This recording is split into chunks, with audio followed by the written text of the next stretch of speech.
Hey guys, yes, I'm live now. Welcome, guys.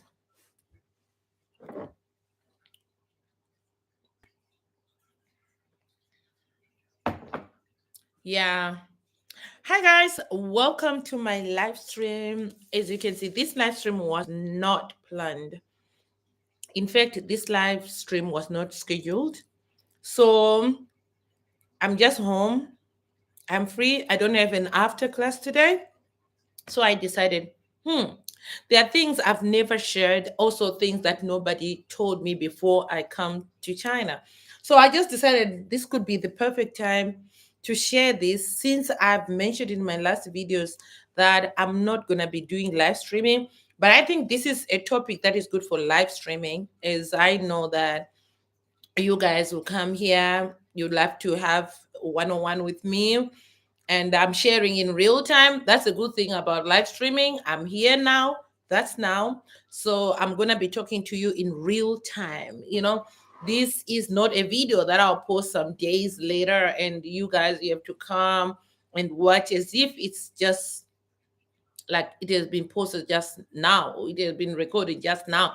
Could be recorded days or months before I actually post this. But today, the reason why I sometimes to do live streaming, it is because I know I'll get you guys in real time.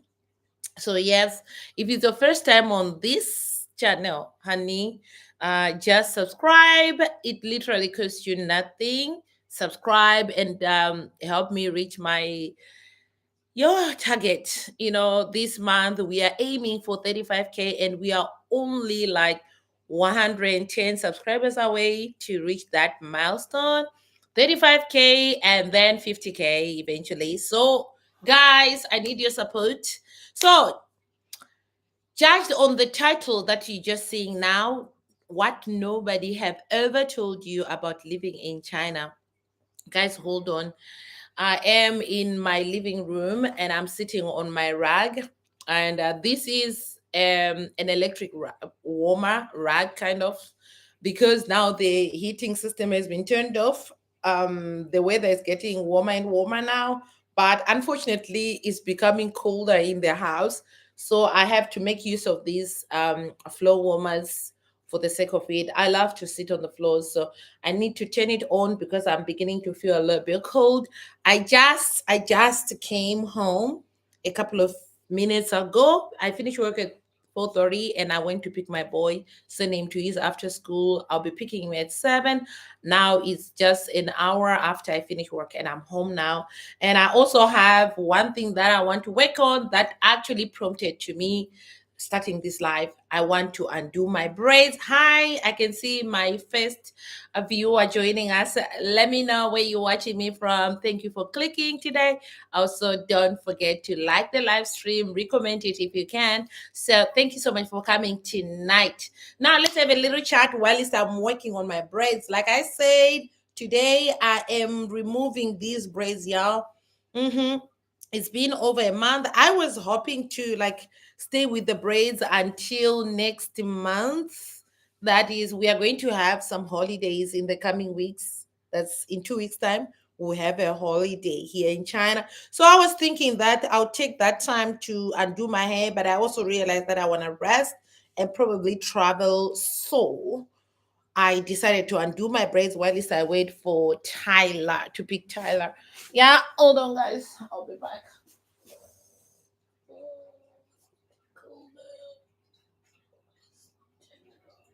Okay, let's go for the 3.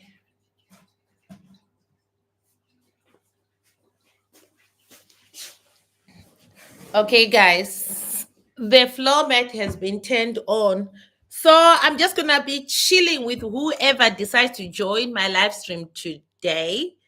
Let's see. Like I said, this live stream was not scheduled, so it's just a rando, one of those. But anyway, the title is something to talk about. Probably nobody has ever told you, you have never heard about it. So today I'm just going to be talking about bits and parts of the things that I got to know after I started living here in China. But prior to that, nobody told me that that's how life was going to be. Okay, let's start with the point number one. Anyway, this is the point that actually prompted me to start this live while I'm having a chat with you and I'm doing my hair right here. So yeah, I have my scissors ready. I'm cutting. By the way, I have to be really, really smart about the way I cut because I may cut my hair and I don't want that to happen. So I have to be really, really tactical about how and where to cut. And you know what I mean? So, okay, guys. So, what I was saying is some of the things that people will never tell you or you never know that will be waiting for your own experience to experience such things are like for women, I'm a woman and, living in my country, I can change my hairstyles whenever I feel like, anytime I feel like I can just change my hairstyle. The only limitation will be money. Yes, whether I have enough money to do that or to be changing my hairstyles, regularly or at will or weekly, like that. But living in China, this is something that you can't do on daily basis, you see. You really have to plan. You really have to plan on when to do your hair and how to do the hair because literally, like if you are doing things like hair here in China, and you're gonna look for a foreigner to help you with that, it means you also have to be prepared to part with a lot of money. You find that there are some hairstyle we literally do for like nothing back home, or you don't even need to pay because your family members or your sisters or your cousins can actually do that for you for free of charge. It's like favors you can do, or even your neighbors, they can just do those hairstyles for free. You don't have to pay, like cornrows for example. Here in China, if I want to do cornrows, I have to pay. you know they don't come for free. And asking somebody to do your hair, it doesn't matter how it doesn't matter the quality of the hairstyle or what, you literally have to pay somebody for doing that, and also the cost that comes with that. If the hair is going to be done in your home, you have to pay transportation costs for the person to come to your home. Yeah, so these are some of the things that nobody will tell you when you are moving to a foreign country. You find that the first time we came, or like I came to live in China, I used to have long hair, this long, very long hair. My hair was so healthy until I came to China. And then I started trying. Hi guys, if you are joining for the first time, guys, just help me by liking this live stream. As you can see, I'll be addressing things that nobody tells you before moving to China. So if you're a foreigner and you are going to be moving to China, let's start with hair because it's very important for me to talk about hair. I live in China and Chinese people's hair is different from mine. You find that even going to a Chinese hair salon to wash my hair, oh my God, I feel like my hair is gonna all fall off, because I think their products, the water and all stuff are not really good for 4C type. Like I say, my hair is 4C type. It's natural. I don't use chemicals for the fear of my hair losing my hair, like the seasons, the weather, the water doesn't really favor my hair. So living in China is really hard for a black girl like myself. If you are going to find other black girls to do your hair, it's going to cost you an arm and a leg, and also cost you a lot of time. So these are some things that you may not know. So you find that most black girls living in China, they resort to the uses of wigs. I don't really love using wigs anyway, but I have no choice. Sometimes I wear wigs because I have no choice. Guys, I'm cutting my my hair. Last time I was doing this and I accidentally cut my own hair, y'all. So I really have to be craft about the way I cut. Let me know in the comment section how fast can you unbraid your hair. You see, these are the braids. They were really long, and I really can't start from the knots. I can't really start from the ends to undo to this. It's gonna take me longer. So what I'm doing is I'm cutting first to a certain length. I think this will be faster, but also there's a risk of cutting my own hair while I'm doing this. This is a struggle, yeah. So nobody told me before I moved to China how I was gonna struggle with my hair and my hair maintenance. And I know some people, when they move to China, they learn to become their own hairdressers, they learn to do hair and stuff. But it's not really my thing. I'm not good at braiding. I'm not good at doing anything concerning hair except undoing, So yeah, so y'all, yeah, why not liking my live? Y'all guys support me. Hit the like button, like the live. It will really, really make me happy. Yes, like the live, share the live if you can. Your girl is struggling here. Okay, now let's go to the second thing that I wish I knew before I moved to China. Yeah, nobody ever told me about that until I came here and experienced it. Yeah, guys, before I moved to China, I didn't know that the weathers here can be savage. The weather conditions, the weather in China, the winters are really something else. So before I came here, y'all, I thought maybe the weather in Zimbabwe was gonna be the same as the one in China. And also another good thing, the time I moved to China, I came to China, it wasn't winter that time. It was summer. Yes, I moved in summer. It was hot. I think the first thing that greeted me at the airport when I arrived was the hot air, like literally the hot air. And sometimes, like now, when I hear people saying, "Oh, it's very hot in Africa, you are black because you are from Africa," and blah blah blah blah blah, I'm like, you have no idea.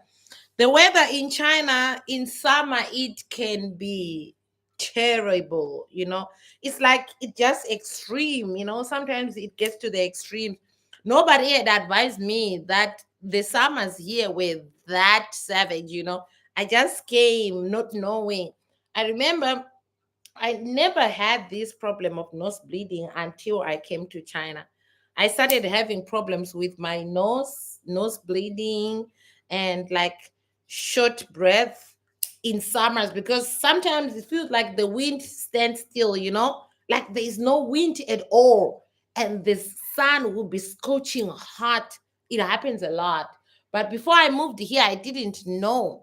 So for those people who gets affected so much with the weather, like when there is not enough, the wind is not blowing, it's just hot, and like the heat is coming from the ground. Wow, like heat waves. That's something I got to learn, because for me, when I was living in Zimbabwe before moving to China, I actually have never experienced heat waves. I started experiencing heat waves here in China. Imagine you know but before I came, I didn't know. Nobody told me about it. It was my first experience after I landed at Beijing airport. Like I said, I landed in summer, so imagine you are coming from, like, Zimbabwe. I can't really say it's very hot. I think Zimbabwe is there's weather in Zimbabwe is quite nice. I think every season you experience the conditions for that seasons. And it's like they're specific. Like in Zimbabwe, we actually know that the seasons will change around some people actually can tell with the dates. Like they can actually tell you that, oh, the weather will change on such and such a dates. So you're such a month, we start to experience different breezes and stuff like that. But coming to China, I didn't know things like that. I didn't know that everything was gonna be so extreme. Like when it's cold, it's cold. It's really cold. You feel it. You will feel it. Yeah, you will feel it. So when it's cold, you feel it. It's very cold. When it's summer, the summer will be summering. So everything is just to its extreme, yeah. Guys, I'm really worried about the way I'm cutting these braids. I'm so worried. I feel like I'm cutting my hair somehow. Anyway, I also want to try a new hairstyle. I don't have the guts to do it as yet, but I think it's high time. I want to cut my hair. The summer is coming. Like I said, the summer in China is very hot. It's humid sometimes and very, very hot. So imagine you're wearing a wig. You're wearing a wig in summer in China with that heat, guys, breathe. So I was actually contemplating whether I should cut my hair, but then I'm feeling like, maybe let me not cut my hair, because sometimes you really run out of, styles or ways to style your hair here in China. As a black girl, it's very challenging, very, very challenging. Okay, now let's go on to the next one. Time. Time is something that before I came to China, I didn't know how important some certain or specific times are to Chinese people. Like, for example, lunchtime. Like, when we talk about time between 11 and 1, that period is very, very important to Chinese people. But I've realized that in recent years, it's kind of changing. So you find Chinese people, they really, really, really, really, really take serious when it comes to lunch. Lunchtime is a golden time in China. Like, some places will actually close. They actually close when it's lunchtime. I remember the first few years after I moved to China, like, it was not, I think that the option for using online banking was not available at that time. So you find that at that time you go to the bank, maybe you have some things you need to settle, you go to the bank. When it's 11:30 or so, the bank will shut down, because the bank tellers will be going for lunch. Lunch is something that is very important to the Chinese people. Everything stands still when it comes to lunchtime. And you find that most Chinese people used it to. I don't know if they are still doing it now, but I think not everybody. Now it's kind of like people are understanding the importance of working and earning money. So some people are continuously working during those times. They are no longer valuing lifetime as it used to be before. So when I first come here, I didn't know, because I know in my country, like, if you go to public places, like maybe go to settle your things, because in Zimbabwe you find that most people, especially the working class, they will settle their bank issues or anything they need to do during their lunch break. So you find that during the lunch break, we would hop or go to the bank to settle some things. That was the only time you can get, apart from, I mean, during the day. So you find that the bank will always have people or bank tellers working even during the lunchtime. But in China, the whole bank will actually close for lunch, and you have to come to the bank after 1. So this is something that I didn't know, that you go to the bank towards 11, regardless of being there before it was lunchtime. They'll just say the bank is going to close and come back after 1. I was like, what? What in the world? Because I didn't know. So you probably, as a foreigner, go to the bank in the morning, like the bank is opening at 8 and you are there. You find that the time you are going to be served was going to be very, very long. It was going to like take you hours to be served in there. You literally spend like half a day to be served, and only to leave the bank when it's closing for lunch. So yeah, it's something that I didn't know. That was kind of like culture shock to me when I first came to China. Nobody has told me these things, but I got to learn about these things after I moved to here.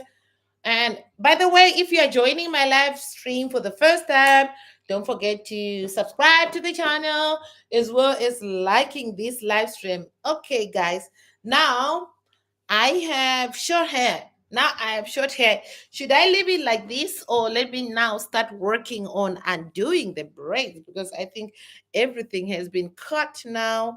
Now it's short. I can't even tie it. So that means I have to work on making sure that these braids are off my head ASAP, because I'm working tomorrow.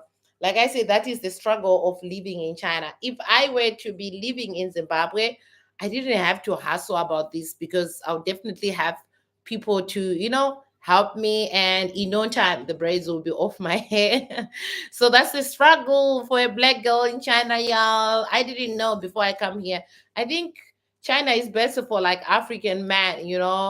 They don't need to worry about this. Just go to the barbers, they have their hair cut, and they don't have to worry about anything. Anyway, let's go back to where I was. what I was talking about. Guys, as you are joining my live, don't forget to like the live, share the live, as well as subscribe to my channel, y'all. Your girl is aiming to reach at least 35K by end of this month. We only left with 100 subscribers together. So be part of the crew to help me get there. All right. Thank you so much in advance. Thank you for helping me. Anyway, let's go back to another thing that I didn't know until I started living here in China. Okay. Um, Garlic. Guys, Chinese people can eat garlic.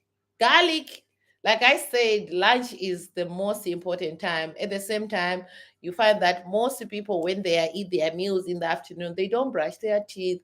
So at that time, I don't know if they're still doing it because nowadays I don't really travel by public transport. So I don't know. But I used to remember that when I first came here and after lunch, if you take the bus, oh my God, the garlic was smelling everywhere, everywhere. Like literally, the garlic has been squashed inside the bus, but yet it was people because I didn't know Chinese people could actually eat garlic, raw garlic, y'all. Raw garlic. This is something I got to learn and see here when I started seeing Chinese people eating raw garlic. Like the meals would be served there with raw garlic, like a bowl of raw garlic there for somebody to just chew. I was like, what?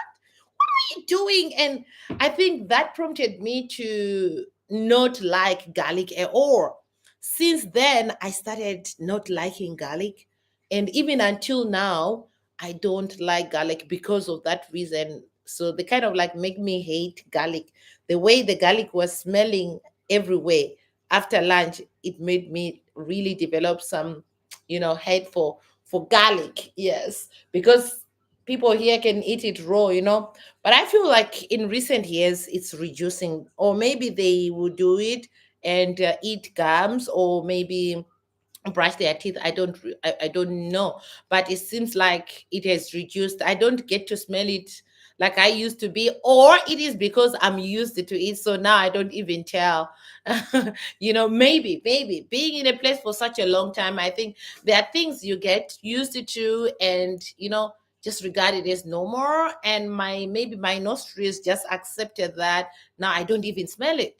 I don't even smell it in public. So okay, that makes us move to the next one. But what I know for sure, because of that, it just made me lose my interest in eating garlic. Yeah, now I don't eat garlic. I don't like it.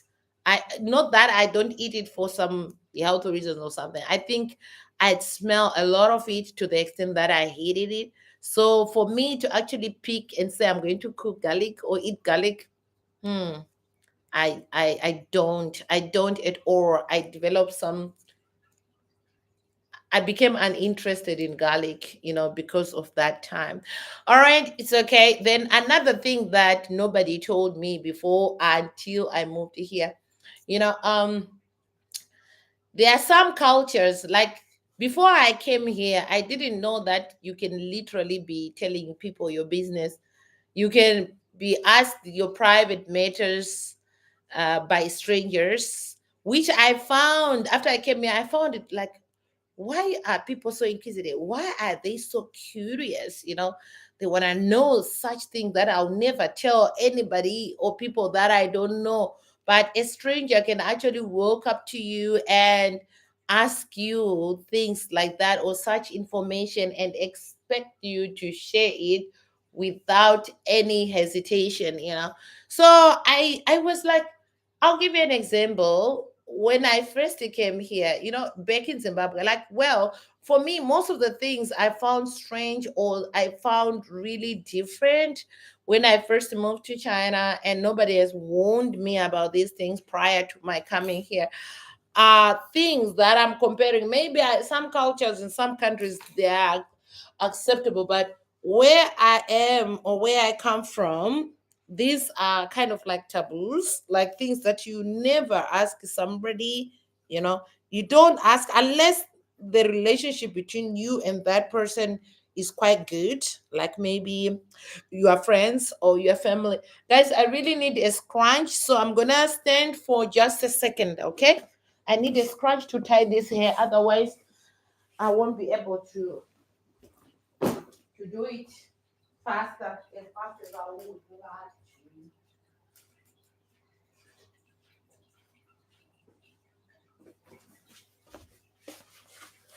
to. Okay, guys, I'm back. Yeah, I'm back. So my hair is tied on top here. Now, the cutting has been done. So now I'm just undoing. This is where it gets really, really interesting. Yeah. So I'm going to be starting with this part at the back. If it's too long, I will need to reduce it. Let me drink some water, y'all. Mm-hmm.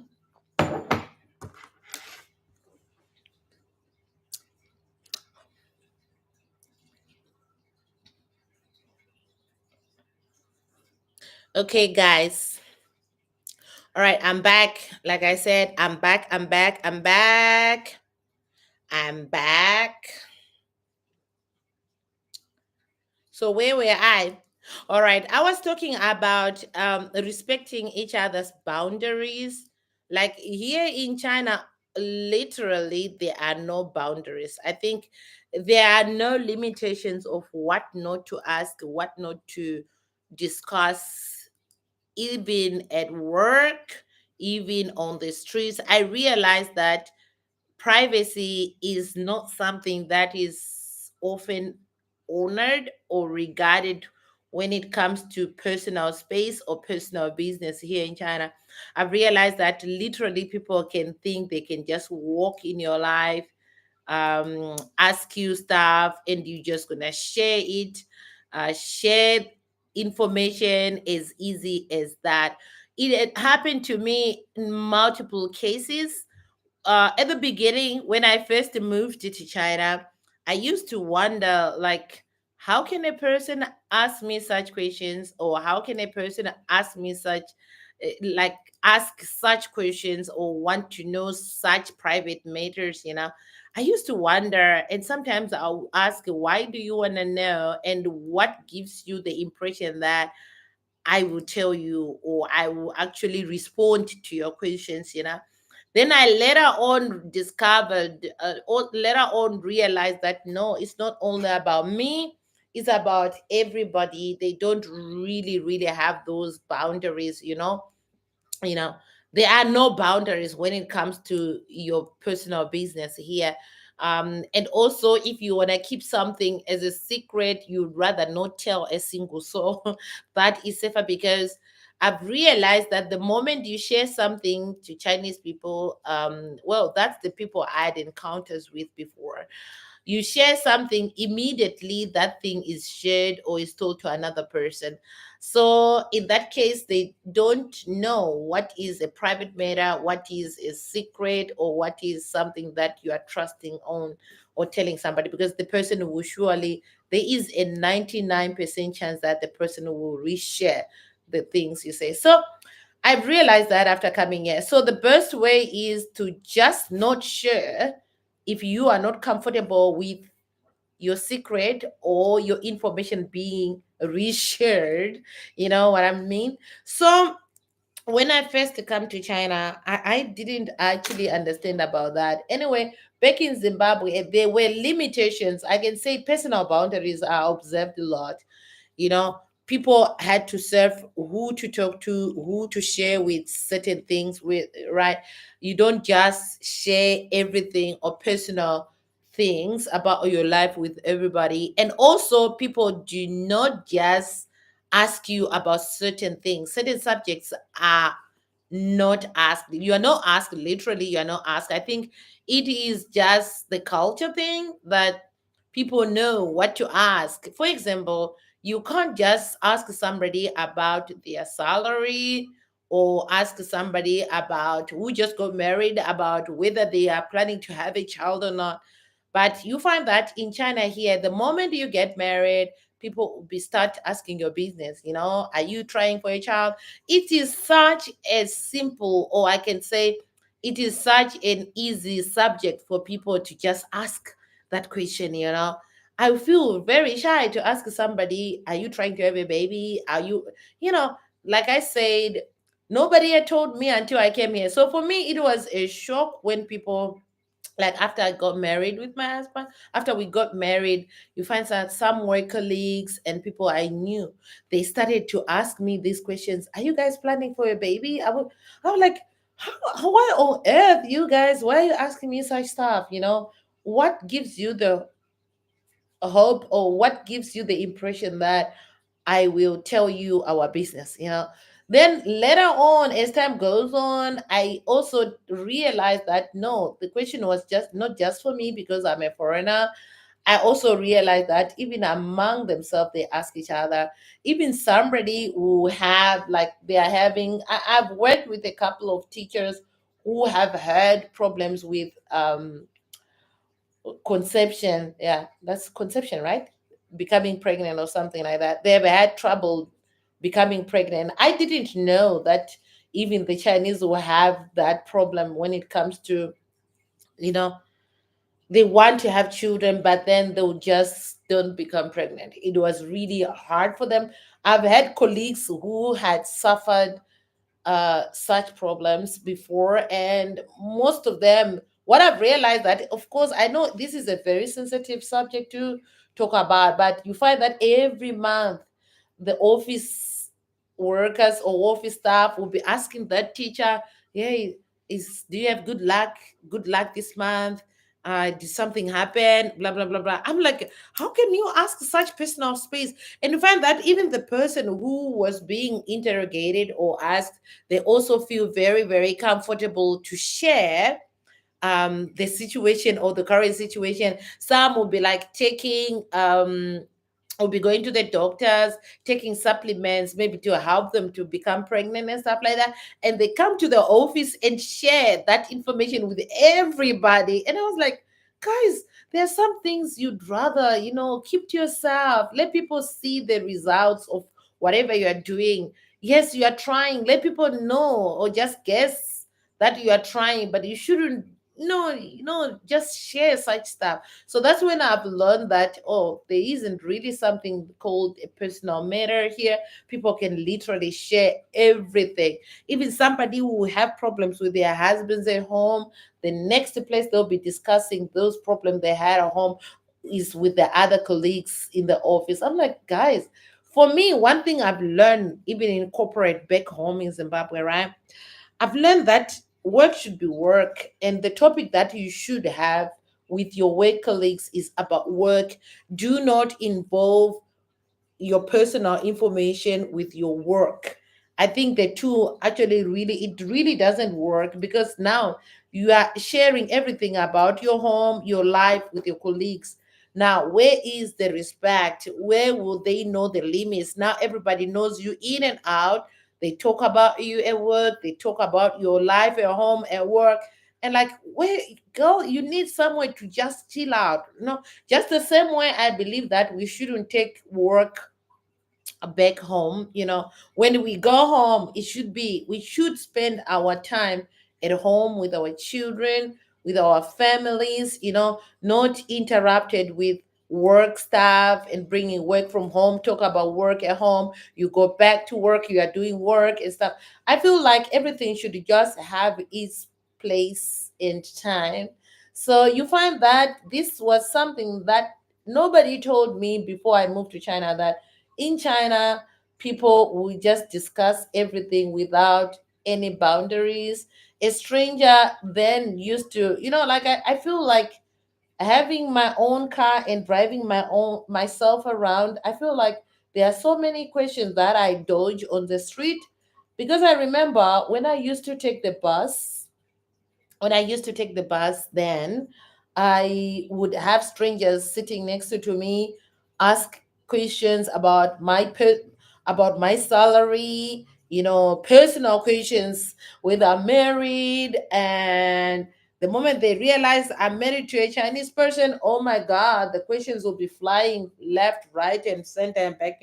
So I was like, I think a lot of things I'm missing them, because now I drive myself everywhere. I rarely take public transportation, even the taxis.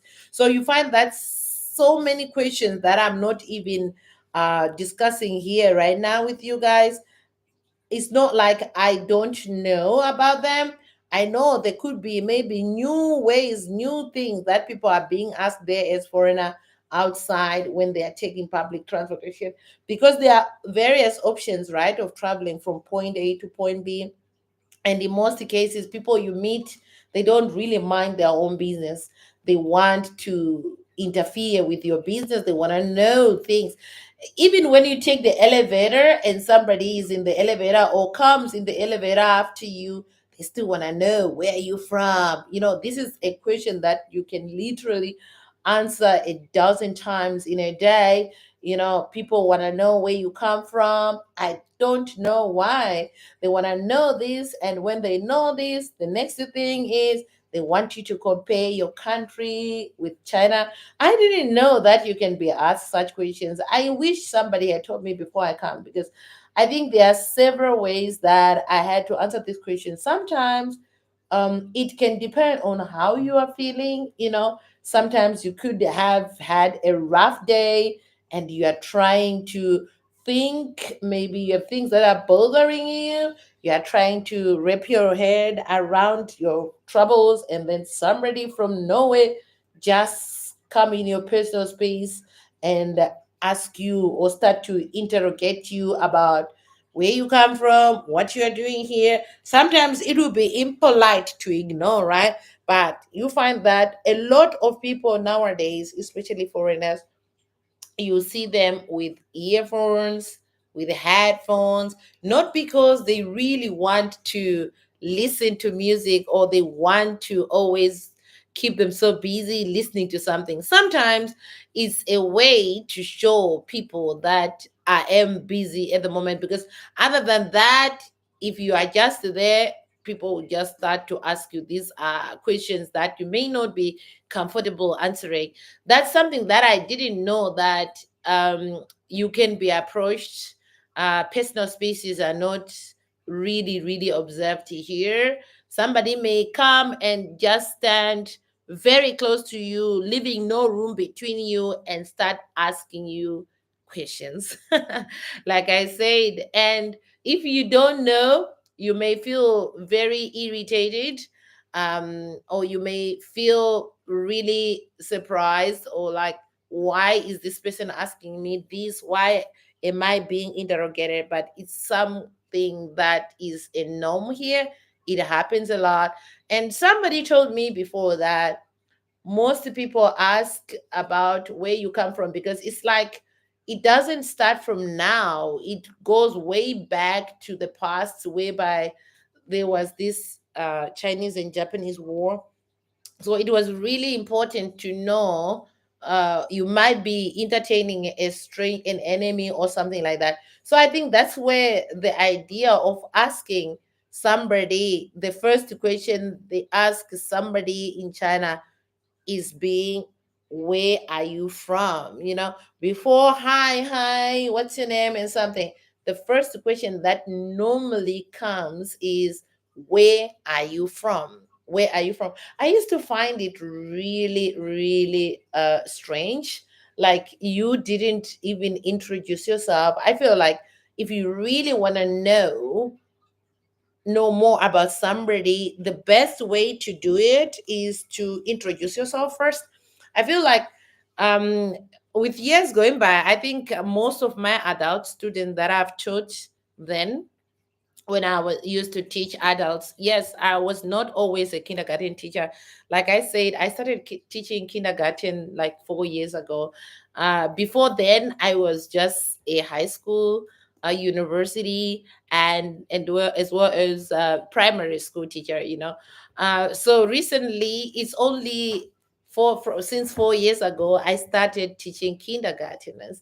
So before then, when I was teaching adults, I think one thing I always told them was, like, if I'm meeting a new class or having a new class for adults, every time the first thing I'll always tell them during the introduction process was, when you meet somebody, and if you want to be friendly or want the person to be friendly and be able to share more about themselves, it was always to introduce yourself first.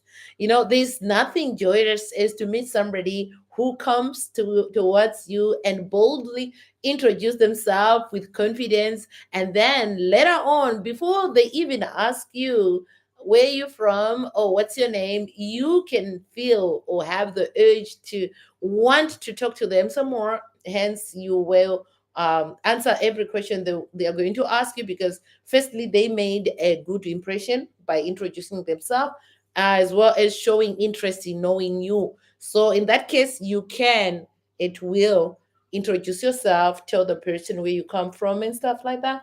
So that was always my first lesson whenever I am teaching adults. That was always my first lesson, to tell them that if you want to know something about somebody, tell them about you first. In that case, um, you give the other part that openness, to know you and to know your motives and stuff. So I realized that at that time it worked. But by the way, I was probably teaching a 0.000% of the total population of China. As you all know, that they do have a big population, right? So in that case, I think some learn, but there are still those ones who still approach somebody with the first question being, where are you from, before they even say hi or introduce themselves. So, which I still feel like there's still a long way to go there, for people to learn that if you want people to be open to you, first be kind enough and also be respectful of other people, because it's not everybody who is out there to answer questions or to give information about themselves to strangers, people whom they've never met before. So yeah, it's something that nobody told me until I came to China. I get to learn that, oh, people can be that curious, to just approach you and ask you questions directly, without even hesitating. Where are you from? Kind of. So if your Chinese is good, then maybe you can broaden or you can tease them or something like that. That happened. That sort of thing happened to me. I think it's just the personality thing, that I think when I have people approaching me, I do have the tendency to like make them think, because there are different kinds of people who can approach you with a country in mind, or they already place you. They don't even ask you where you come from. They will just say you are from. They already give you a place based on your skin color or something. They already place you somewhere in their mind, because of their limitation of knowledge. They will just place you, and they don't even know that probably the information they have isn't right, although they are guessing. But even if I know, or I have some ideas about where the person could probably be from, right? But that should not let me just jump and say such, because I may be wrong. So I just want to believe that I may be wrong. So by accepting the fact that you may be wrong about certain things, it will make you be respectful enough. I may say, okay, in my mind, I guess you are from Africa, but I know Africa is just a continent, right? And this is a continent with so many countries in it. So basically, it's I think out of 100 chances, I probably have one chance to guess it right. Like maybe you are from Africa and the country you come from, Africa, is Zimbabwe. I think there is a 0.00000 chance, 0.1 chance of guessing it right. So, which I feel like most Chinese, they don't know what they think is Africa is a country. So for them, they'll just say, "Oh, you are from Africa, Tashi Fejoran, right? You are from Africa." But to be honest, Africa is not a country. Africa is a continent with many countries in it. So by knowing that, okay, I think the person might be from the continent of Africa, or might be from a continent of Africa, right? That's what I know. That's the little information I may know, but now I can just be, polite, be modest enough to just say, "Oh, how are you? I'm Sarah and Sarah and Sarah and Sarah. May I know where you come from, or what's your name?" By asking in a nice way like that, so people will be able to open up and share more than they would, or than that they would if you just place them to a place that you have in mind. So yeah, coming to China, I didn't know that people can have conclusions before you even open your mind. And another thing is, what I often realize when I came here is like, most people will judge and ask other people who doesn't know you about where you come from. Yes, like I'm Chinese and I have another person beside me who is Chinese. I may feel very comfortable asking my other Chinese counterpart where that foreigner is from, and then the two of us can make conclusions based on, whatever, I don't know what specs they look at, and they can make their own final resolution, without even approaching the person in question. It's something that also surprised me, that even when I used to work with my boyfriend, then with my husband, right?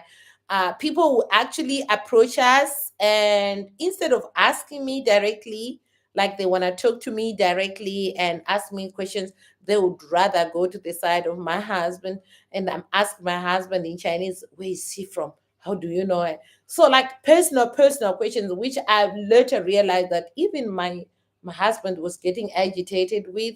He's Chinese, he understands his people, but he was getting agitated. And sometimes you find you ask them, um, what would you like to do with the information if I tell you, so you just realize, oh, he had put the people in their places. So sometimes, yes, I will witness that, because they'll believe that because he's Chinese, he will give information about you freely to others, right?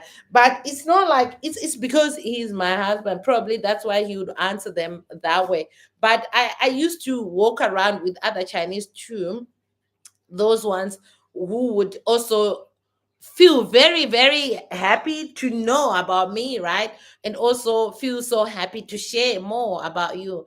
Like I said, this is something that I didn't know until I moved to here, that of course you can be sitting next to your trusted friends or something, and people can gossip about you, especially if you don't know Chinese. Yeah, people can gossip about you in your presence.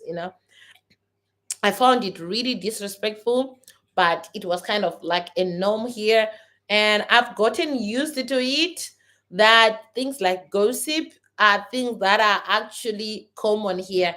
And they don't really care about that. So people can gossip you, and you can hear people gossiping about others.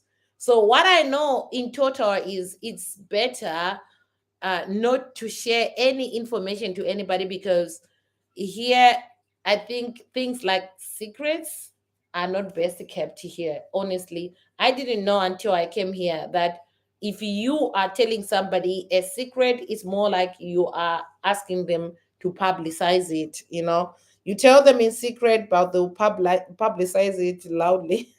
So like, unless you have some information that you want to pass on, but you don't have the energy to do it yourself, then yes, you can tell and they can do that on your behalf.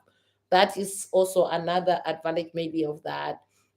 Okay, another thing I didn't know until I came here was, um what can I say? I don't want to go into really deep stuff. I just want to put it shallow. But I didn't know that most marriages in China, like, I used to hear that most marriages are just existing because of children here in China. And I couldn't believe it until last year. I've seen most of the people that I know went through divorces after their children had just finished the Gaokao. That is the most important examinations in China. And so, why I'm saying this, most marriages they only exist because of the children, and they are just waiting for the children to reach a certain age or a certain level in their studies to actually cancel the marriages. It happens a lot. Like in recent years, um, I've seen so many marriages breaking, like of people I know, after their children took the Gaokao, that is uh, the most important examinations in China. You know, the Gaokao. I'll probably talk about that someday. But I've seen a lot of marriages going in shambles after that. Why? I don't know, because I didn't know, because when I just came here, or like my perception about Chinese people was like Chinese people will not divorce, and these people, once they get married, they get married. That's it. That's what I used to think about, because where I was coming from, I know.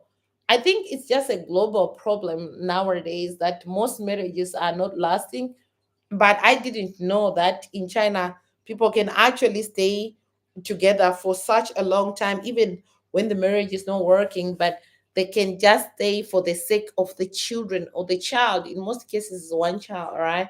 So, just for the case of the child to reach a certain age, and then they can live separately. But I know, even though maybe the marriage may have ended maybe years, so many years, and then later they will officiate the divorce after the child reaches a certain age. I didn't know about that. This is something that I learned after I moved here. I've realized that some families they live separately, like a husband and a wife, they have their separate bedrooms. They're just living under the same room, same house, same roof, but the marriage is over. The marriage is over, but they're just waiting for the time. You know, I didn't know about that until I moved to China. So if you want to see that, you can check what I'm saying to prove it. After the most important exams are have been taken in China, that is the Gaokao. After those important exams, you find after that most marriages will be cancelled. And also, I also got another shocker, because last month I read a blog by one Chinese woman. She also stated that again during that time there are so many deaths, like so many women die during that time. Why? Because when they go to register for their divorces, they are given like a month to cool down. I don't know why they call it cool down, because probably the marriages ended long back, but the people were just staying together for the sake of the child, like I mentioned, right? And the child has finished the Gaokao, so they actually go to register for cancellation of their marriages. So at the coast, they are given a month to cool down. I don't know if it's a month or 6 months, I forgot. But I think it has to do, there is a cool down period, because when they enter the marriage offices, they are not automatically granted divorce. They are given that period for cool down. But then the blogger said that during that time of cool down, a lot of women die. A lot of women die. And nothing has actually been put to place to actually rectify that, or like actually see what are the causes of those deaths. But it is believed that sometimes, because when a marriage is going to end, it means property is going to be shared, money is going to be shared. Now, the major problem is, while is the marriage thing is happening very well, women in China are responsible of money. So, regardless of the men working, the money goes to the woman's bank account. So the woman will be responsible of all the money in the family, so she's the one who knows what's in the bank. So in most cases, if the marriage is gonna be ending, some women may not want to give up the money, right? And I know in recent years they have said that if you are two people, you are married and the house is registered in the husband, maybe the husband bought the house, Like I said, things has to be shared, right? But when it comes to properties such as houses, whose name is on that property is the owner of that. The house will not be sold. And like what used to be happening in the past, they would say when the marriage is ending, the house has to be sold and the money has to be shared equally. But in recent years, they realize it's so hard to buy a house in China. Houses are very, very expensive. So for somebody to start again raising money to buy a house, and some of these houses are not fully paid for, they are on bonds.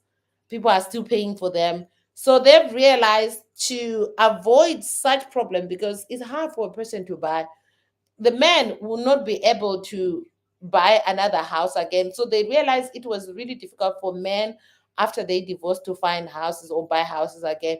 But it was easier for women, because some women will go and remarry and have another roof, right? So now the government has stipulated that who bought the house, because it's also part of the procedures for a man, for them to get married, they should provide, in most cases they should have a house and stuff like that. I don't know if it's mandatory or not, but you find that most parents who have male children who aim to buy a house for them in preparation for their marriages. So it's a worry for parents who can't afford and stuff, because even if they can't afford, they must at least work harder for that house thing for their child in preparation for their child's marriage and stuff. So it also helped their child to have better chances of finding a good wife and stuff like that, because yeah, some marriages are because of introduction, families introducing and stuff like that, or set up marriages, right? So if there is no house here, it's really hard for their child to find a suitor. So in that case, most families in the past used to make sure that they secure a house for their child, in preparation for the child's future and marriage in the future, right? To be easier. So nowadays, in case there is going to be a divorce happening, because some houses were actually bought by parents, right? So if the marriage do happen, whose name is on the property will stay like that. The house will not be sold, unless if they bought the house together and pay for the house together, then they can do that. But if it's just one person bought the house, now the house cannot be sold to share the money. So they say most women would die during this cool-off period, because most men would want to have access to the money in the bank, because they've been working all these years, but some women will refuse with the money, because that's the only thing they can hold on to. Maybe other than that, the house was in the name of the husband, the car was in the name of the husband, and they didn't have a job. So the only thing they can have control over now is the money that is in the bank. And for the men now, they don't have access to the money. They don't have access to the money, because usually the women will keep all the bank accounts. Maybe they are the only ones who knows the password to these bank accounts and the bank cards and stuff like that. So some maybe will result in a dispute that will result in things going wrong here, and maybe somebody losing life. So it's something that I read in that blog. I didn't know about that. I didn't know that things can escalate to that extent.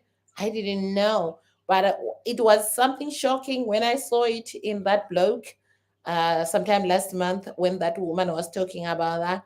It was really shocking matter to me. And I realized, wow, this is really strange. That's why I say, as a woman, you should have something to stand or point and say, this is mine, rather than waiting for that. Because at the end, what they were wishing probably is just to come out of the marriage, but they end up losing their lives. So in that case, I felt like these are things that shocked me when I first come to China and get to learn about that maybe most marriages have since entered after the marriages, because these marriages were not they didn't marry by choice. Maybe these marriages were because of matchmaking, which is a thing.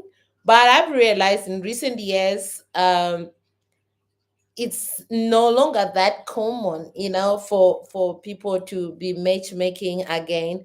It used to happen a lot in the past, and some it was as a reason of protecting the family wealth and stuff. So if the family is a wealthy family, they want to protect their wealth, so they will also find their child, or a wife or a husband from a rich family, so that money will circulate, in the family.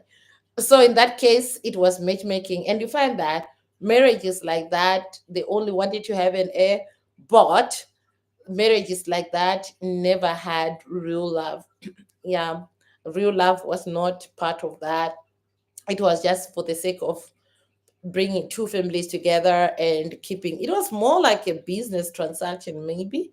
So you find that marriages like that never last, so they will result or end in divorces like that. Yeah, so these are things that I didn't know until I moved to China. I didn't know. Sometimes you may never know until you involve yourself in the culture and get to learn more about that, their culture and the customs. You get to see that, oh, it's not like a happy. The image you see out there might not be the actual thing that's going on. So yeah, I got to learn a couple of things. I got to learn a lot. So you find that, what else? There's also something that I didn't know. I was thinking about it just now, but I forgot. Oh, another thing I didn't know in the corporate now until I came to China. Nobody told me. Like, I think I did a video in my channel about that. I did a whole video addressing that stuff. And that most people, most corporates, the way they pay, the pay debts, and the way they pay is, ridiculous, because I feel like I think it's just a corporate culture here in China. Now, most companies, they'll pay, you work for 40 days and only be paid for 30 days. So, like, you work the whole month and you only to be paid on the 10th or 15th of next month.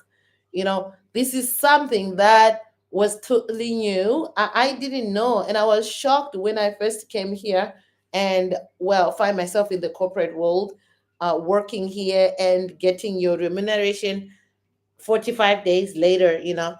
It was kind of strange, but that's the culture. That is the culture. I didn't know that until I set my foot here. I didn't know. I think who would research, like, on which day are you paid? Because in my country where I'm coming from, I know that salaries were often paid, or we were paid, the last Friday of the month.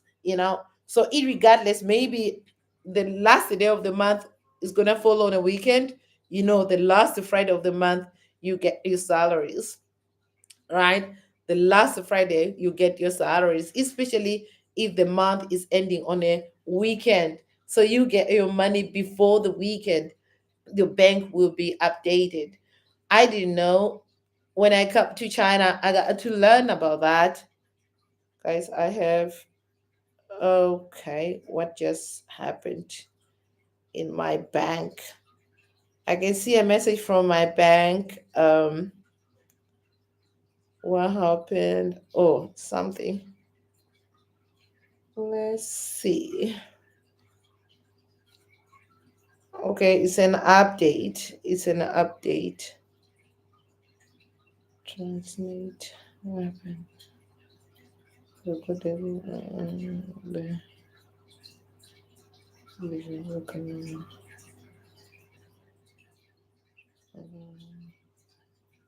Okay, okay, okay.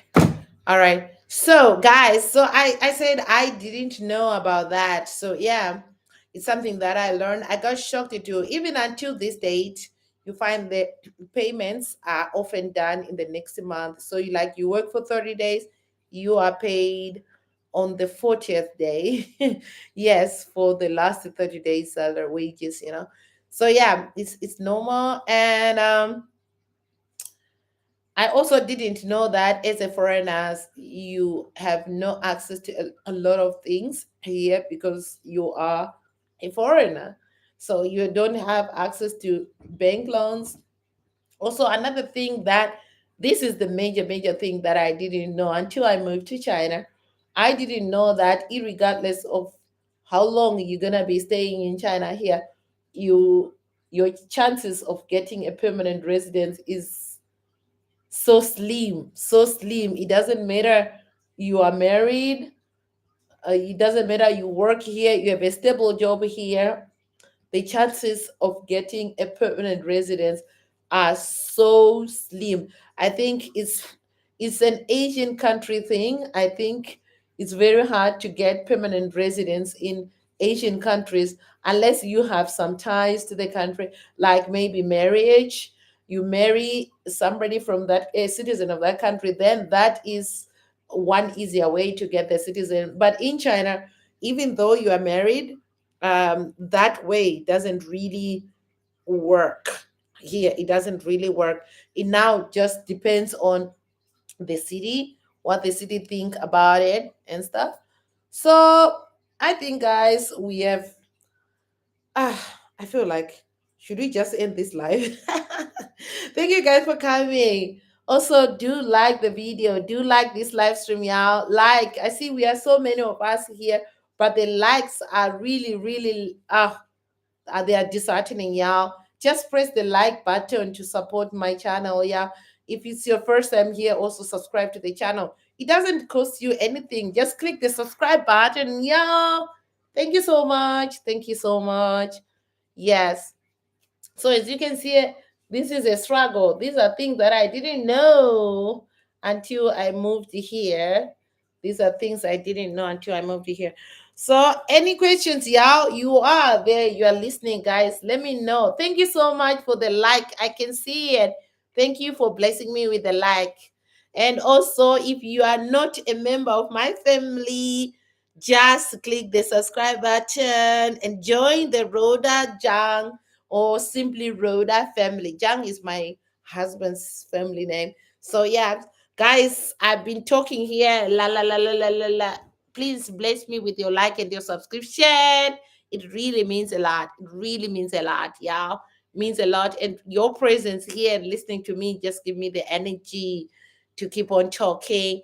And also, if you have any questions, you can just let me know. Type in the chat box there. I can read your questions, answer your questions. Why don't we just make it like a Q&A, it's a video that I think will be coming soon because I think it's been long. So I also take this opportunity to use my comments, my chat box to ask me questions that you would like me to answer. I know you have questions, guys. Let me know in the chat box. Hit the like button, hit the subscribe button, and ask me questions in the chat box so I can actually know that I am saving a purpose here. I am answering the questions here. You are with me there, and just hit your questions there. Type your questions. Let me know, guys. I really want to talk to you. And when I come here, like you see, I'm undoing my hair. And the reason why this live was, it's unscheduled live, but it was just an impromptu live. It was because of the challenges I realized that I do have as a black girl living in China, and also things that I was not aware of before moving to China. These are challenges, or these are good things, or it's more knowledge and more information about living in China that I wasn't aware of until I came and live here and experience it. That's the beauty of it sometimes, because sometimes it actually feels like you are in a maze, you never know what you're gonna find at the next turn, you know. So that's the beauty part of it. Well, that's the way I would probably want to describe my life or living in China, or when you first come to China. You always have to find yourself, find your ways, find routines, find this. You always have to find. You can't really have like some set of rules or set of ways to follow. Everything is about redirection, refinding yourself, getting lost, refinding yourself, getting used to something, adjusting. It's always like this, like every day, regardless of how many years or how long you've stayed here. Every day you have to face things like that, how to readjust, redirect, get used to, and stuff like that, and so on, guys. It is a pattern. It is a maze that you don't know what you're gonna meet on the next corner, on the next turn. You never know. So yeah, I love to answer questions about China, things that you're curious about. I really love to answer questions like that. So why don't you just hit the like button, like go in the chat box there, send your questions. If you are not comfortable in doing so, I think you can just head over to my Instagram, inbox me, guys. Let me know, because I'm actually thinking that we have a long overdue Q&A. I did it a long time ago, but hey, the family is growing, and I feel like I should do another updated one, because a lot has changed since the last time I did a Q&A. And you may be surprised that some things that I've said in that Q&A I did some 4 or 5 years ago. I think a lot has changed, like I said, or some things I've said about myself. I may have updated it, and now I may have a different. Thank you so much for liking the live stream. Now we are talking, guys. Thank you so much. Oh, who did unlike the live stream? Guys, why you like and unlike? I see you come, you like the live stream, and then you come back and unlike it. Guys, just do me justice. Yeah, why would you like and then unlike? Honestly, did I say something to upset you? I think it's literally cost you nothing to just hit the like button. And so I know that what I'm saying here, we are together. If you have nothing to say in the comment section, just like, by showing the numbers going up on the like button there, I will know that okay, you are following, you are enjoying our conversation, and also kind of you are entertaining me as I'm undoing my hair. This is one struggle. And you know who does that? Who undo hair in the middle of the week? This was supposed to be something that I would do over the weekend, but hey, my plate is full. I'm working a lot now. I actually don't have weekends now. Yes, I actually don't have weekends. I've limited time. As you know, I'm a mom, and I have my responsibilities. I have to fit in my son's schedule. I have to, do stuff for him, help him do stuff, take him to his classes, because he's not at that age whereby he can actually run his own errands and stuff. I have to do my own part and, help him do his own part. So you find that my weekends now are swamped. That takes me back to when I was before I got married. I literally was working around the clock.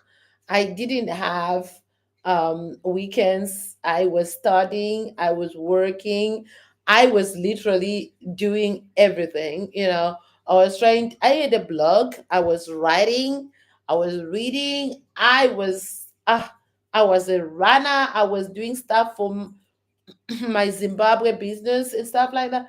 I was doing everything. So I don't even know. Now, when I sit down and look back in time, I'm like, wow, I had so much energy. I think that's the energy of being youth, being young and stuff like that. For me, I actually don't regret my past years. I think my first years here in China, I've actually used the time in a productive way. I think I've done a lot of productive things during the first years I came to China, and I've carried that rhythm. And in recent years, I decided to slow down and put more time to my family and my son, because I feel like sometimes he really needs me. But before him, I used to work literally around the clock. I didn't have the luxury time to watch TV, honestly. I didn't even know that I have a TV in the house because I didn't even know where the remote was. I remember there was a time I needed to search for something. We had a code from school that we should watch a program on TV. I didn't even know how to search and get to there. And to my surprise, I wanted to watch the program, but I didn't even know that my TV, my remote didn't even have batteries because that's how I was unavailable. I literally use my house as a place to sleep, change my clothes, wash my clothes, eat, and leave. I never spent more time just sitting at home or doing nothing at home. I was always productive. Every free time I had, I'll make sure I use it to make money. I remember even when I had my first car, I told myself that I would not just drive the car for fun. I make sure that wherever I drive to, it was for the purpose of making money. I wasn't like in for just going for fun, like unproductive trips, take unproductive trips that will cost me. Nah, I didn't used to be like that. I was literally, maybe I'm avoiding the word, I was literally a workaholic. But I'm thankful looking back to it now, I was able to accomplish a lot of things because of that, because I just put in myself that, okay, I was not a club girl, I was not a drinker, I was a laid back person who was all goal orientated. So at that time, I made sure I needed to achieve things that I've realized a lot of people nowadays at that age, they can't do such things because they'll realize later in life that, oh, they are growing old, they have nothing to point at, and then that's when they start to wake up, but it will be too late. I try to make use of, for me, I feel like by the age of 30, before you reach the age of 30, you should have a property that you call your own in your name, paid for. I will repeat again.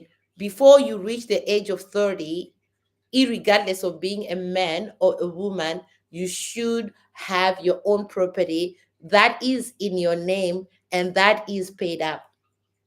Yes, I'll say it. Because for me, as a woman, I was able to achieve that. Why can't a person who has a job or even living in that? Well, if you are living in your country and things are not working so well, it can be understandable. But if you are living in diaspora and working and living a luxury lifestyle and maybe have a lot to show, go on Instagram, please people. I feel like by age 30, these are things that you could have achieved. If you haven't, then you probably know the reason why. But I feel like if you are in diaspora, you left the comfort back home, you left your family back home, you left a lot of things that you are comfortable to go for greener pastures. So you should at least have something to point at and say, this is the reason why I am away from things that make me comfortable, but I am here to prepare for my future. I am here to have these things, the comfort that I'm looking for, rather than have comfort in just the things that deteriorate, such as clothes and lifestyle, cars, and stuff like that. So I feel that just my personal opinion, and don't hold me on it. It's my personal opinion. I think by age 30, if you are living in diaspora, you should have a property in your name. When I say property, I mean a house, a structure in your name and paid for. That is yours. If you are over 30, you should be working on your second property or third property or multiple properties. But your first property should be attained before you pass 30. Before you get to 30, you should be able to have this thing. All right, guys. My hands are sore now. That's the hardships of living in Ghana, I tell you. And now I only have like 15 minutes to go pick Tyler. Yeah, I have 15 minutes left to go pick my boy. And lately, actually today, he did something that really made me so proud of him. Lately, I know his challenge mostly is Chinese. Yeah, he's Chinese, but his Chinese is not that great. Uh-huh. Because, my husband is not here. My husband works in another country. So my husband is a workaholic. I think just like the same way I was before we got married, I was a workaholic. But I find that as a woman, you end up getting tied down because of the child. So for me, I slow down and I literally take care of the child, right? But I also work because I can't just stay at home and take care of the child, whereas he's working. So last month, I mean, my child had been having problems with Chinese, right? And I found him some extra classes, some teachers to help him and stuff. So last year it wasn't really working because I realized that the after school that I was sending him, they didn't actually save him as somebody who doesn't have help at home. The teacher was just regarding him as other kids. So where they don't give that, guidelines a lot. So until I had to change him to a new one, and I feel like in his channel I shared some of his classes, and I think it's really working. But I also had to pay quite a lot for that, and it's working. It's showing on his tests, his performance in class, even the praises from the teachers. So I feel like it's working now where he is. Guys, if you are joining for the first time, please hit that subscribe button. It's something that will actually warm my heart to know that you just joined my channel from this live. Hit that subscription button. Guys, thank you so much. Before you leave, hit the subscription button and join my family. It literally costs you nothing, y'all. And I'm sure this channel will always update you on current affairs about China issues, living in China, and stuff like that. So please hit that like button. I can see you. I can see you. Hit the like button, hit the subscribe button, and join the family. I'm actually counting on you guys. I'm counting on you. Um, you see, we are on the road to 35K, eventually 50K soon, right? So I'm counting on you. We are only 100 subscribers away from 35K. Yeah, we are so close, really, really close. So guys, support me, support this stream of mine. Thank you so much. And I hope this live stream will actually push us closer, because I've seen multiple people joining us, and leaving, joining us and leaving. And I hope the moment that you join, you also click the subscribe before you leave. That will actually be helpful. And the likes will also help me to count how many of you stop by and just say hi in the chat box. That will be so awesome. And I'll forever, forever be grateful for that. Okay. Thank you guys. So, yes, so I was saying, actually today I'm quite happy with my son's performance in class. They normally take these daily tests, and in most cases he's unable to complete. Not because I think the main reason, not because he's not fast or what, he is, but the thing is, when he encounters a question or a problem he doesn't understand, he tends to dwell or put more time on that question. Um, you know, and the teacher will end up saying stop and something and tell him to go home and complete it. But today he was able to complete the task on time, and also he did right with precision, very clean. The teacher did a screenshot and sent to me. He wrote very clean and he only made one mistake. I think that's a very big improvement.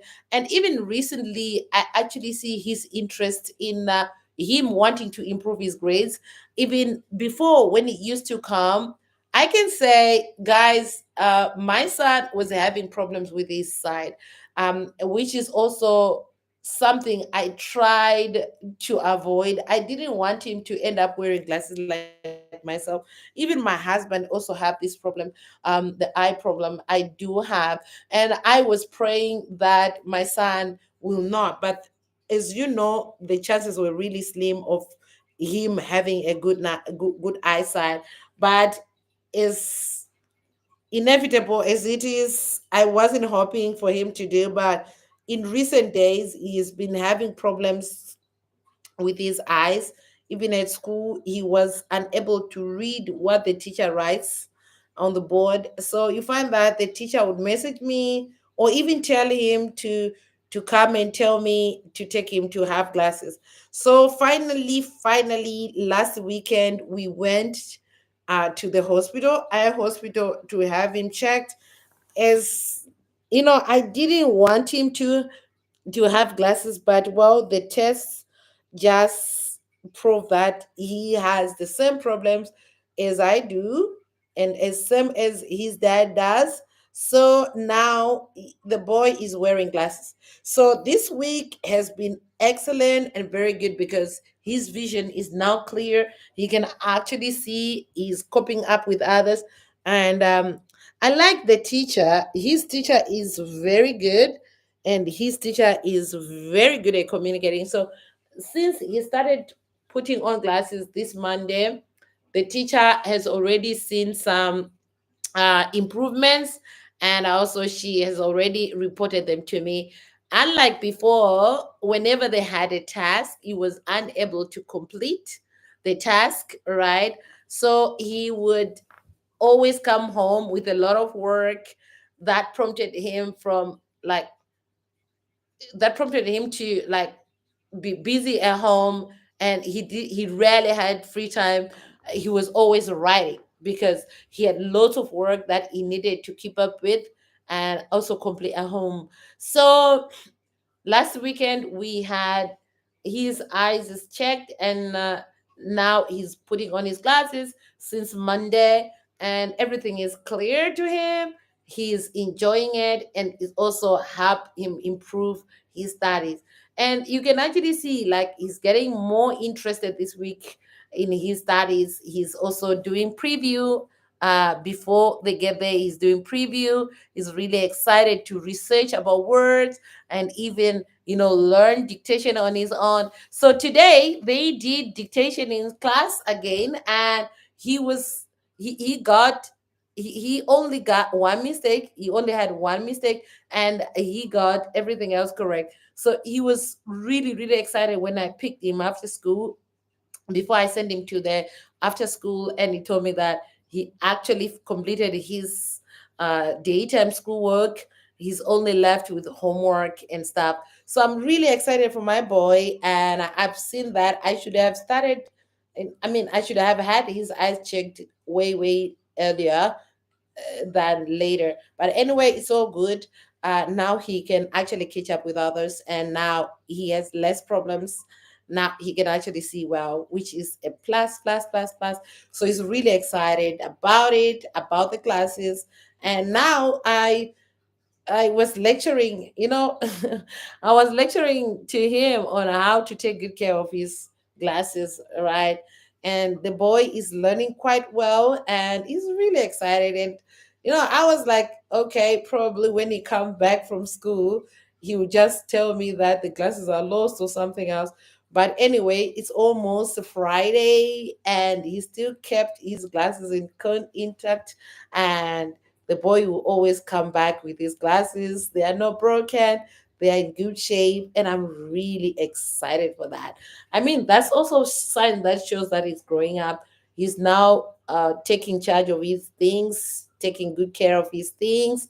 Um, I remember the hardest year, right? That nobody had told me, until I became a parent myself, a first grader, then come to second grader. Now soon he's going to grade three. I think the first grade, oh, people will not prepare you for what's happening. I remember the first year my son started school. Oh my God, he will come back with something missing on daily basis, everything. I think that's when your patience is tested as a parent. He goes to school with a jacket or school uniform, he'll come back missing as I every day something is missing: the water bottle, the lunch box, the pen, the pencil case, the erasers. Every day he would have something missing. So nobody will actually tell you before you become a parent as well that you're going to be facing things like that, or you get to know about something that is needed at school the morning of school, and they just expect you to perform some magic to have these things. And you find that there are multiple times that we have to send things to school late, like something is needed to be used at school, and you are only told in the morning that like she say the teacher say we should bring this, or you now using it as a backup, like, okay, you drop somebody at school and went straight ahead to go find the thing and send it later. These are things that we learn after I became a mom, and after I came to live in China. I didn't know about these things until then. So it's always like I said, living in China is just like a maze. You never know what you meet on the next corner or next turn. You can never know. I wish there was a handbook in some of these things, but there are no handbooks on life in China, because probably everybody will have a different experience. That I know for sure. But the thing that you must know when coming to live in China is just come with an open mind. Yeah. Hi guys, I can see you coming here. Please just bless me with your like and subscribe to my channel. I'm actually counting on you guys. I'm really counting on you. So yes, what I mean is when coming to China, you just have to come here with an open mind and just believe that things will go well. You adjust well. I think the person or that you need to worry the most about is yourself, and how you are going to adjust yourself, because honestly, if you come with expectations here, you will be surprised, and to be honest, you won't like it.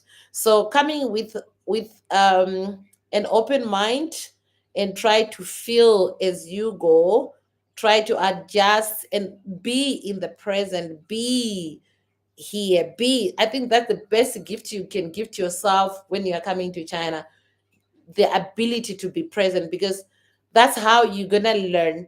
If you actually be present, you will learn, you will observe, and then you can make a choice. But if you come with your own set of expectations, they don't work, because usually the cultures are different. Where you are coming from and where you were raised and your culture is totally different here. And also, China is big and not everybody follows the same. You may have watched videos of people talking about how you should behave in China, what to do, and the do's and don'ts. I know there are some people who actually talk about this, or maybe tell you when you go to China, you shouldn't do this, you should do that, you should do this. Honestly, I don't want to lie to you. That doesn't work. That doesn't work. So don't, unless if you are reading the government rules and regulations. But other than cultures and stuff like that, that doesn't work, because I feel like when it comes to that, it becomes on an individual basis. What works for person A may not work for person B, right? Because we are different people. How we see things, how we adjust to things, how we perceive things, is actually different. So come here, have your own experiences, and maybe be shocked, and also reroute. Yes, we can say reroute. You know what happens? Like for example, if you are going somewhere on a GPS, right? And the GPS is telling you to turn left, but you continue to go straight, or you turn right, right? You know what happened to the GPS? The GPS will not stop working. No, it will reroute, right? To suit the path or the route you are taking, right? It will reroute and show you another way, another option you can to get to your destination. You understand? So it's the same as the person. Like when you are coming to China, come here like a GPS. Don't come with set of rules.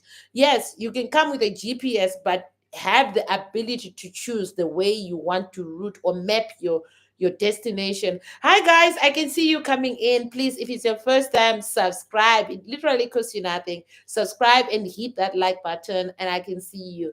So yeah, as I was saying, thank you so much. I can see your like Thank you so much. And if it's your first time as well, please hit that subscribe button. Thank you so much. Thank you. Thank you. So, like I was saying, when you are coming to China, here, just reroute, come with an open mind, right? Because there are so many things. I always want to refer it to as a maze, right? And when you are going through a maze, you may literally not know or have no idea what you're gonna meet in the next corner, on the next turn, and stuff like that. You can always reroute. You can always reroute. That's the word that I want to use in this. You can always reroute and find your way, right? So, why am I saying this? I'm saying this because I was saying there are things that nobody will tell you. Actually, you may have people telling you through videos and stuff like that. They may tell you, oh, China is like this. When you go to China, you have to behave like that. There are don'ts and do's. Don't do that. Don't do that. Literally, it doesn't work. That doesn't work. Okay. Every individual has their own way of accepting and adjusting to situations and customs. So coming here with an open mind, you're just like, okay, I'm ready to be surprised. I'm just gonna go anyway. Anything that I'll encounter, I'll just embrace it, right? I'll embrace it. I'll try to adjust it to it. Okay. It's not like you have to accept everything that comes your way. No, it's not. That's not what I mean. But what I mean is, some things you may you may accept them on the basis that, okay, there's nothing you can do really. You can't change it. You can't change people. You can't change their norms and cultures or the way they do things. But the only thing you can do is to accept it for them, right? You accept it for them. It doesn't work for you, but you can accept it for them and just try to get used to it, although you don't actually want it on your part. That is, if you are taking things or coming here with an open mind, it will be so much easier to observe such things and just accept it for them, not for you, right? So, okay. Another thing is, when coming to China, like I said, nobody will ever tell you that such things, right? So when coming to China, I feel like, give yourself time also. I know of people who came to China maybe with the hope to stay here for maybe a year, or some people just came here to try things or taking breaks on some things, right? And they just wanted to come and cool off in China, but to be surprised they end up staying in China for 10 years or more. Because what I know for sure, for people who come with an open mind, there are so many opportunities here in China. There are so many opportunities. And before you know it, 10 years would have passed. But you also have to be very smart, because China can actually give you, if you really adjust well and live in China well, it can give you that comfort. Of course, comfort can come. Guys, thank you. I can see you coming in. Please bless me with your like, as well as the follow button. Subscribe to my channel. It literally costs you nothing on this channel. Just subscribe. Thank you so much. I wish to see that like button changing to show that we have another person who just hit the like. Thank you so much. Thank you so much for doing that. And it really, really brings my spirit so high to see the like button changing, adding a number. And I know it's you. You can hear me. Thank you for just clicking it. Bless me, bless me, bless me, bless me. Just like it. It's really good to see it going up, yeah. So, yeah, what I meant is China can actually provide that comfort. To be honest, I don't want to lie with that, because I know most people here really felt so comfortable, although they came with the number of years they wanted to stay here.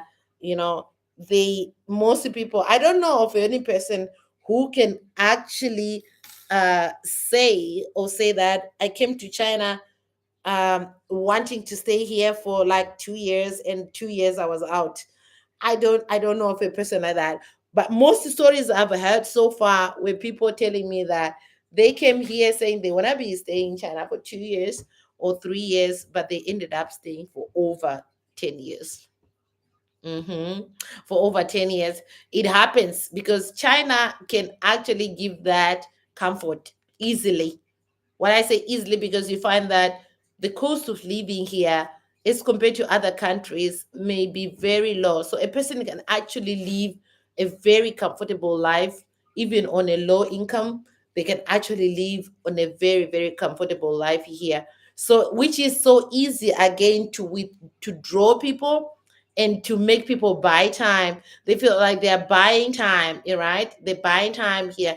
But as a result, they'll realize, okay, the 2 years turns out to be 8 or 10 or 15 or 20. So yeah, be also aware of that comfort. It happens. So when you come here, if you are just going to come here for a certain, and you need to stay strong and never lose focus. So if you are coming here as a way to come and gain or get work and earn a living or earn money, but what you should know that it's not easy to get Chinese citizen here.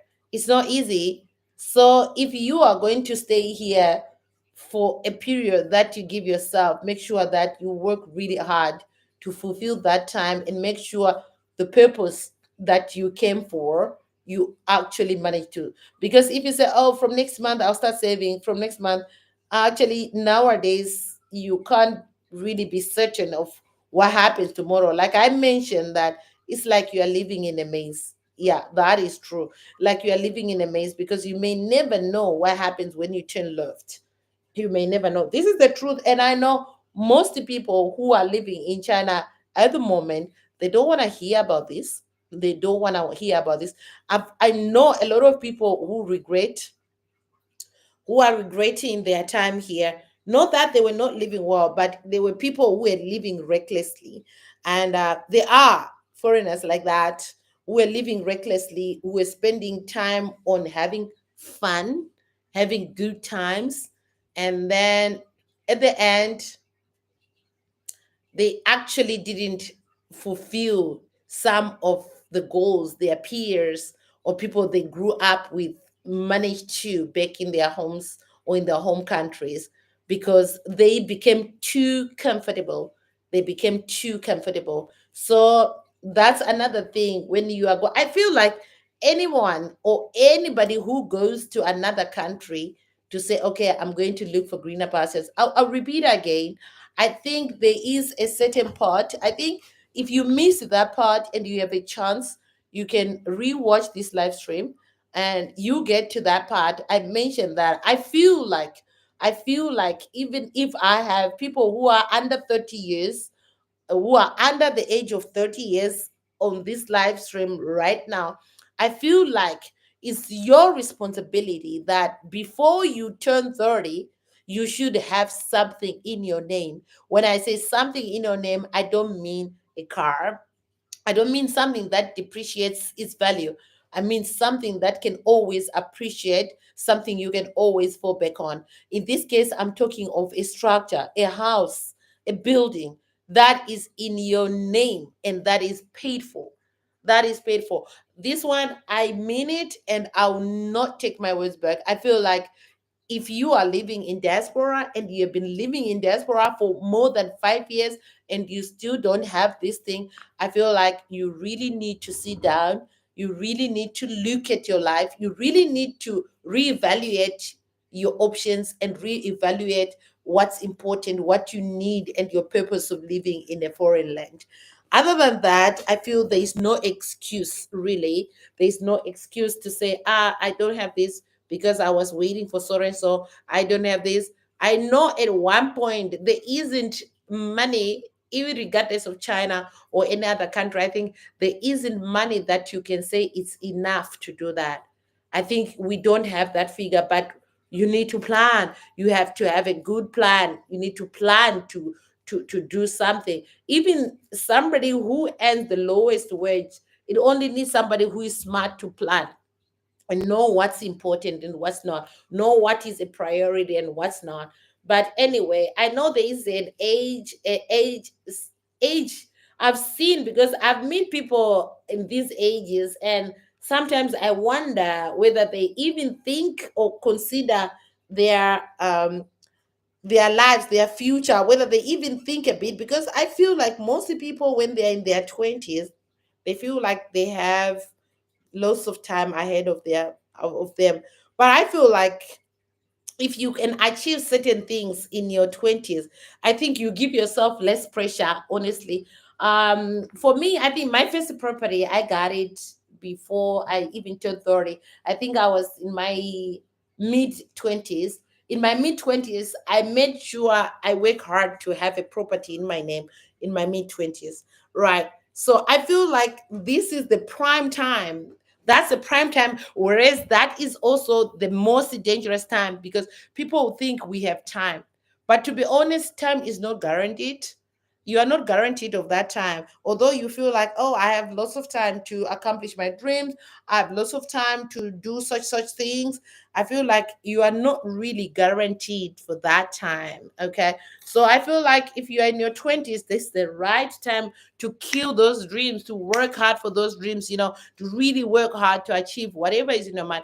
In fact, I'm going to do a live this Friday about this topic.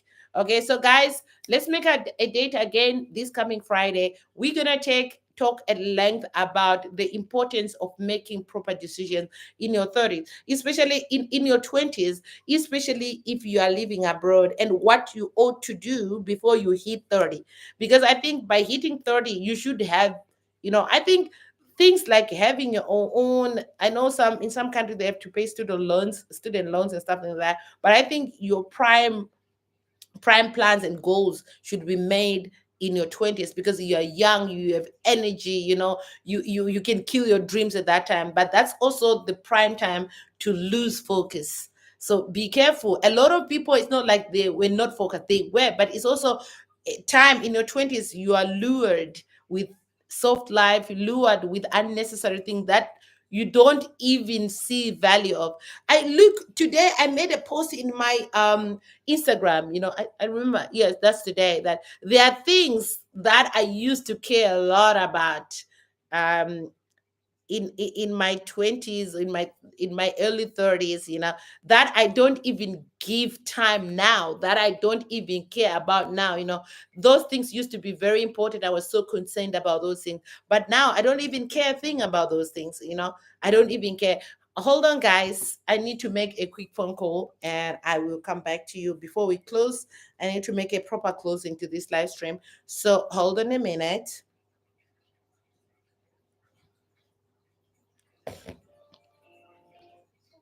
Hi, Tyler. Jeshulama.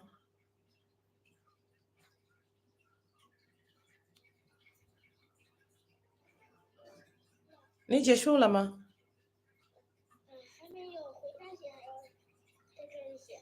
你有多少？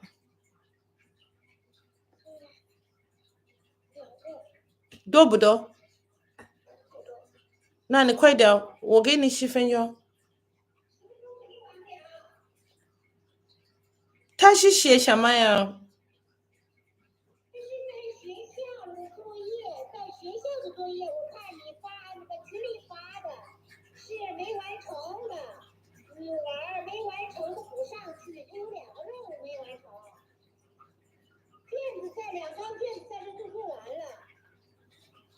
所以现在他没完多久？应该多久能写完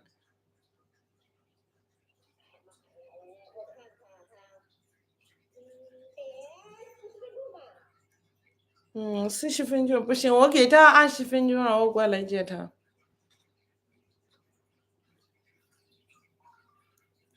泰了，我7点半我过来接你哈。你快一点，我7点半我过来。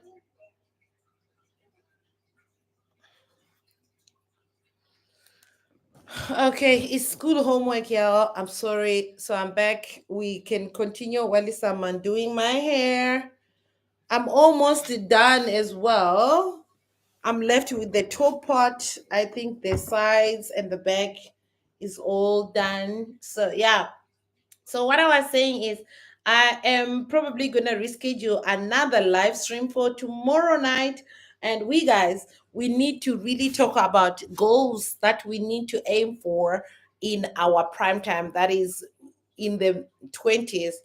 I think that's when we can actually make proper goals, proper things that can actually affect how our life is going to be. Because I feel like if you can settle some major things in your 20s, I think even that soft life, the traveling, the happy life you may want, you can enjoy all that in your 30s without any regret, because at least you know you've worked hard for something. So you can also have time to think about your own needs, your personal needs and stuff like that. But if you first enjoy life and then you want to work on those important things in your 30s, I think it's really late. It's late, honestly. I feel like it's late. And it will be so hard to achieve those things, because now you have a lot of things coming. For some of you, you may be thinking of marriage, or you are in a marriage. Now you need to juggle family life, you need to juggle the third person coming in, fourth person coming in, depending on children. You're having children, how many children. So I feel like some things should be settled before the children come, that will actually lessen the burden. Or we feel like things are hard, but we never actually look at the future that way. So I feel like, honestly, if you want to change your life in the course of your life, you need to start working harder in your 20s. If you pass 30 without these notable things, without a structure or a property in your name, not that you won't, you can, but I think it would be harder as it would have been if you have done that in your if you would have done that in your 20s, like that. Doing things in your 20s, doing major things about life in your 20s, will actually set you up in the right way. It's just my feeling. And I think I was fortunate enough to learn about the importance of that when I was in my 20s. And um it was important for me to set up that when I was in my 20s, you see. So now at this point in my life, I don't have the pressure. Although if you follow my channel here, you probably know that I'm posting a lot about building in Zimbabwe. And by the way, it's not my first property, it's my second property. So I don't really say it's stressful that much, because I still have somewhere to fall back on. And yeah, I think when you are in your 30s, mid 30s, late 30s, and you have already mastered the importance of the course of your life in your 20s, it becomes really easier. It won't give you that much pressure, you see. So I feel, guys, we should actually work hard on um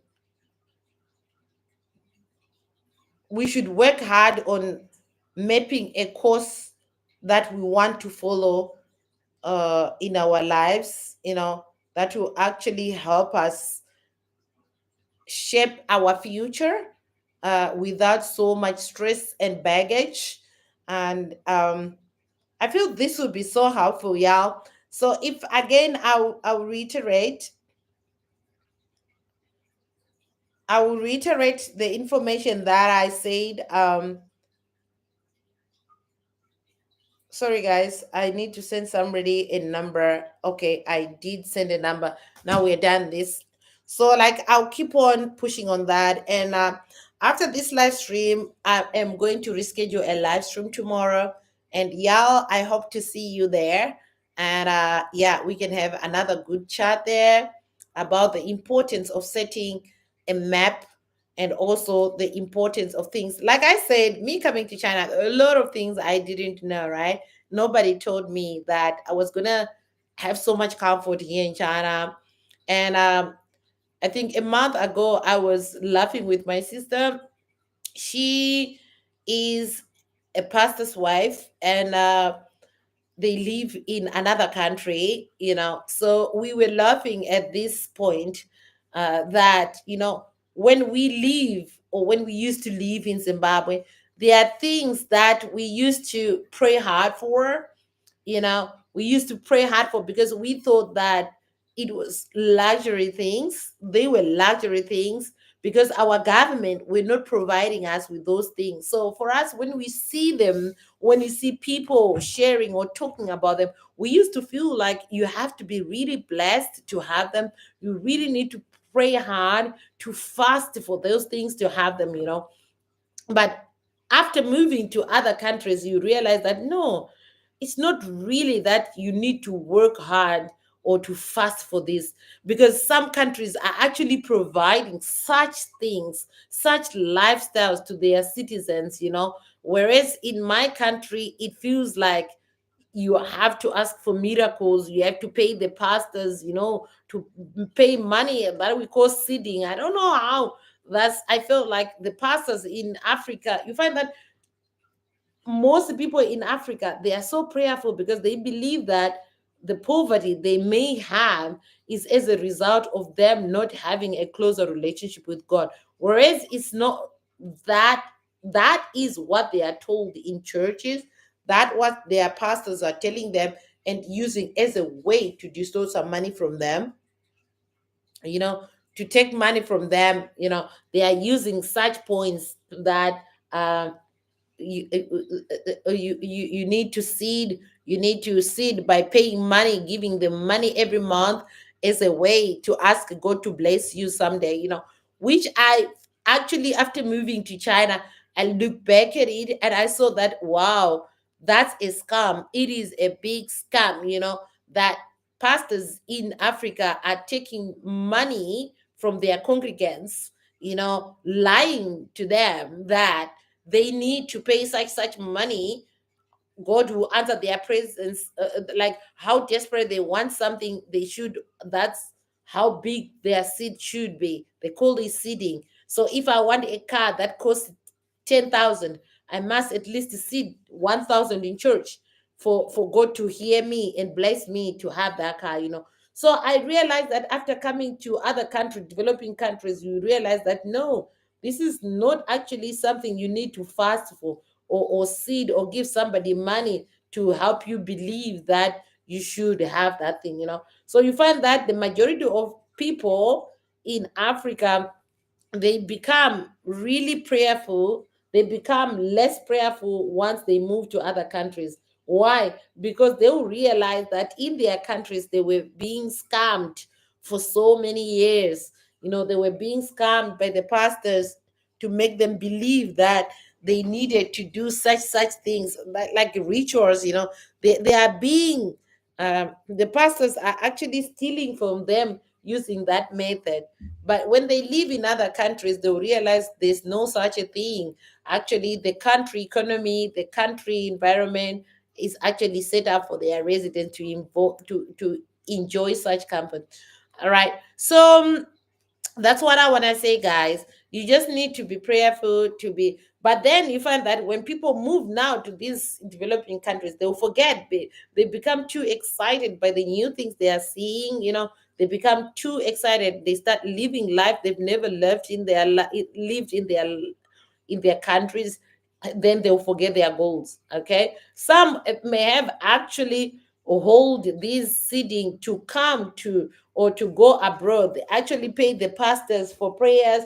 They've actually fasted to be able to go to other countries, which they feel like, oh, it's something uh, that was not supposed to happen naturally. They don't have the ability to actually apply for visas and go to other countries, on their own. They need to see, they need to give pastors money, they need to pay tithe, so as because their pastors make them believe that that's what they should do for them to be able to do certain things, right?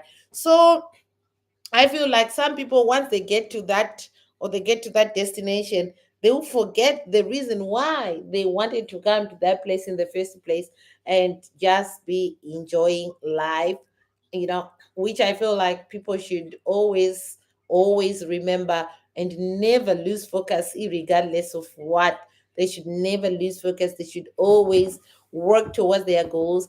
And now, when you are abroad, your eyes will kind of open. I think you should actually take that opportunity. And I know most people who actually move to other countries, or move to foreign countries when they are young, like I say, when they are in their prime years.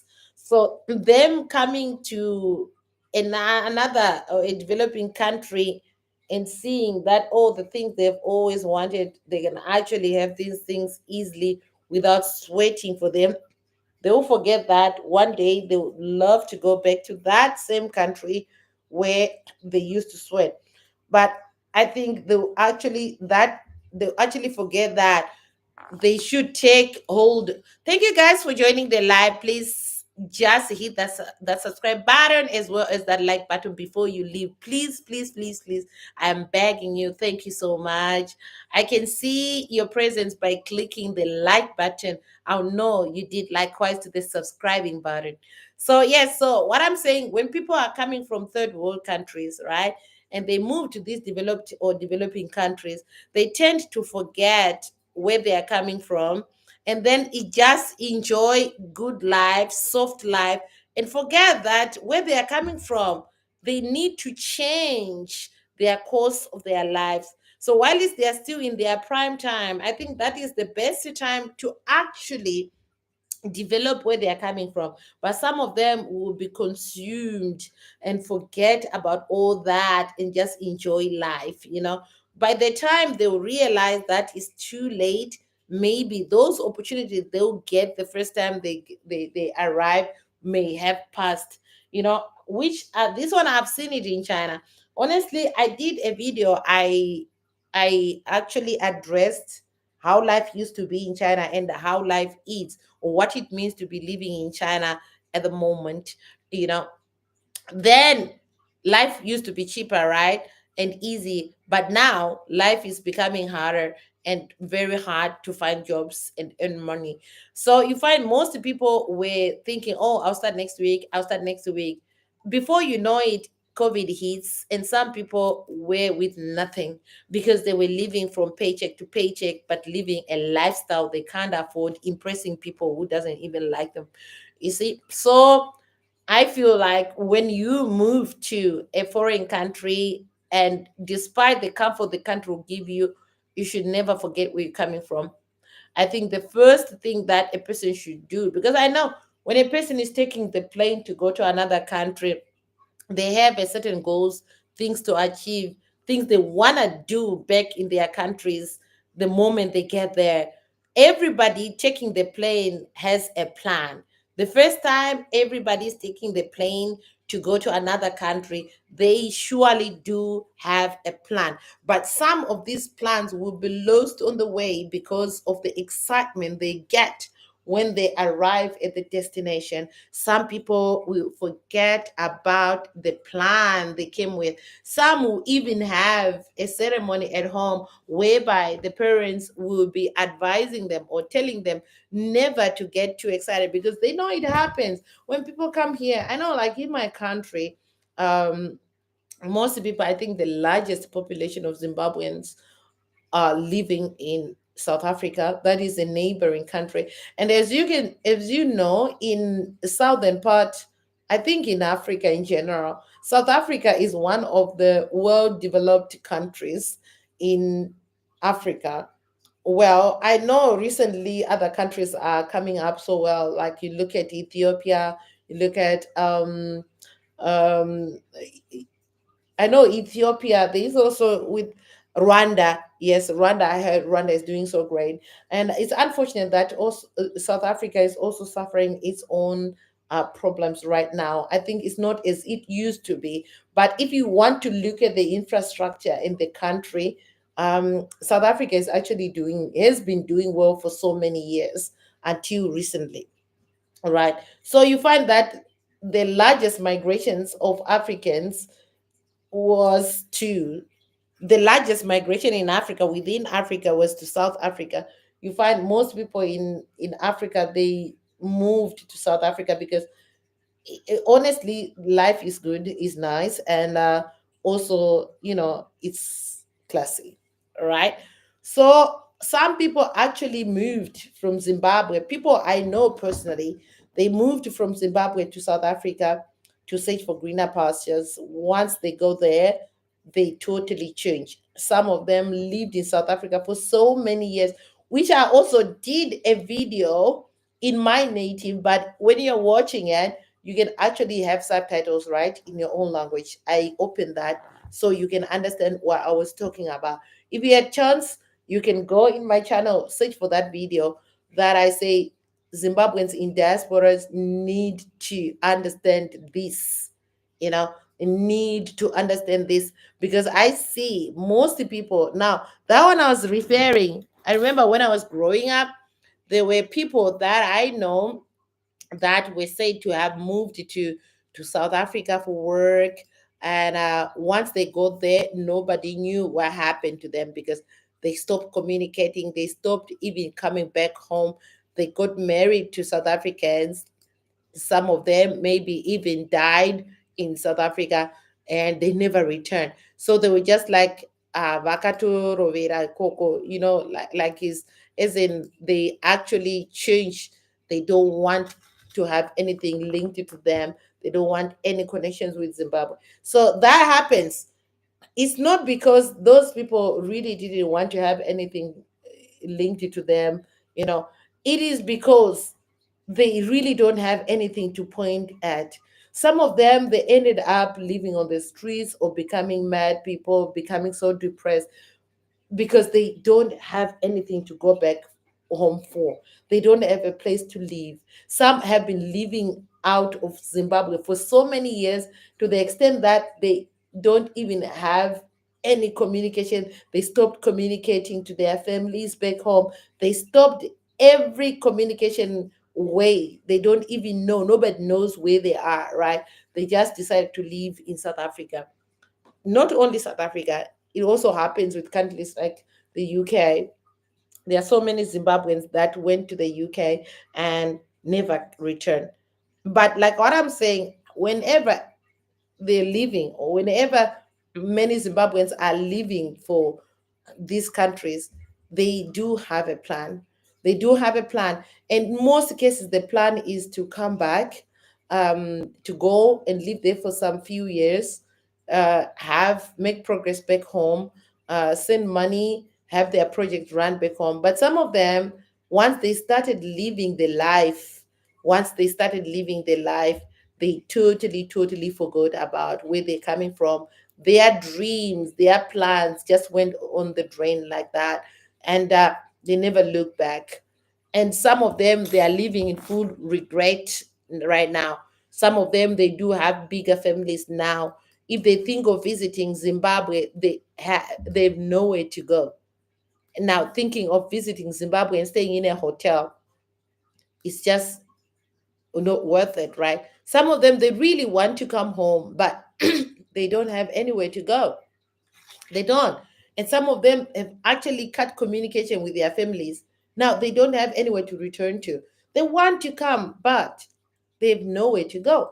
So that's why I'm saying in your prime time, the moment you move, I think you should make these arrangements, work harder for your plans, because I know everyone when they are on that plane going, what is in everybody's mind when they are on those planes moving, going to other countries is, I want to do this, I want to work hard. I'm just going to stay there for a number of years. I'm just going to be there for a few years, and come back to my country. But some of them, it's been 20 years. It's been, I don't know, it's been so many years, they never return. So that's what I'm saying, guys. You really have to take note, really have to keep in mind of your goals, what you want. And you know I know I'm not supposed to tell you how you should live your life. Everyone has a choice to make, but sometimes it takes somebody to actually awaken those thoughts that never made way to your mind or your thoughts. It takes somebody to actually tell you that it's okay, you can still give yourself a chance and try again. Of course, I said I feel like everybody should have certain things by the age 30, right? But it doesn't mean that if you don't have those things by that age, you put yourself in the failure zone. No, You can still change that. What I said is it won't be as easy as it would have been if you had done those things in your prime time. There is a difference. There is a difference. To me, prime years are like mid 25s, early 20s, to mid or before 30. That's your prime time. And then that's also the time where mistakes do happen. So that's why I say during that time, if you actually put your mind on something and work on it, there is a 99% chance that that thing will be successful. Yes, I mean it. There is a chance because you don't have as many responsibilities as you would after 30 or 40 and something like that. I think, yes, you can still achieve something, but you also have a baggage with that. So, in that case, it may not be so easy for you to accomplish some things that you would have. Okay, guys, I think I should make this live tomorrow. Yeah. So let's make a date. Tomorrow we are on it again. I'll reschedule that. Thank you so much for joining my live. And also don't forget to subscribe. Goodbye and good night. See you tomorrow.